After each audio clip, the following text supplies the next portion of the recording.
एक औरत सब कुछ भूल सकती है, लेकिन वो समय कभी नहीं भूलती जब उसे आपकी सबसे ज्यादा जरूरत थी और कोई उसके साथ नहीं था।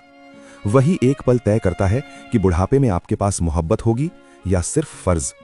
9 महीने, 270 दिन, हड्डियां चटकती हैं, पैर सूजते हैं और सांसें भारी होती हैं। ये कोई खुशखबरी नहीं, शरीर के भीतर चल रही एक जंग है। पर सुबह होते ही क्या बदलता है? कुछ नहीं। वही झाड़ू, वही बर्तन, वही रसोई का धुआं, काम खत्म नहीं होता। और जैसे ही वो बैठती है, कोई नया काम सामने आ जाता है। पर घर में कोई नहीं कहता, तू बैठ जा, आज हम कर लेंगे। और जो खुद इस रास्ते से गुजरी है, वो सास भी तमाशा देखती है, पर सहारा नहीं बनती। दर्द की वो आखिरी हद, मौत के दरवाजे पर दस्तक, पर उस चीख को सुनने वाला भी कोई नहीं। और जानते हो सबसे दुखद क्या है? उस पूरे सफर में भी वो अकेली होती है। बच्चा आ गया, खुशियां बट गईं, पर दर्द खत्म नहीं हुआ। चलना मुश्किल, बैठना मुश्किल, हर टांके की चुभन उसे याद दिला रही थी कि ये सफर अभी खत्म नहीं हुआ।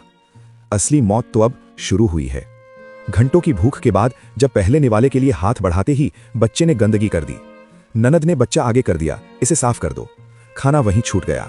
नींद की कमी और थकान के बाद जब सब्र टूटा और वो चीखी, तो मासूम ने पूछा, माँ, क्या तुम मुझसे प्यार नहीं करती? ये सवाल नहीं, एक माँ के कलेजे में उतरा हुआ खंजर है। ये शब्द कलेजे को चीर देते हैं, और जब उसका एहसास होता है, तभी पीछे से जहरीली आवाज आती है, मेरे पोते पर क्यों चिल्ला रही हो? इंसाफ करने सब आ जाते हैं, पर सहारा कोई नहीं बनता। उस दिन वो औरत किसी से उम्मीद करना छोड़ देती है। उसके अंदर कुछ टूटता नहीं है, बल्कि कुछ सख्त हो जाता है। समय का चक्का घूमता है, बच्चे उड़ जाते हैं अपनी दुनिया में, और अब वही घर है, वही सन्नाटा है।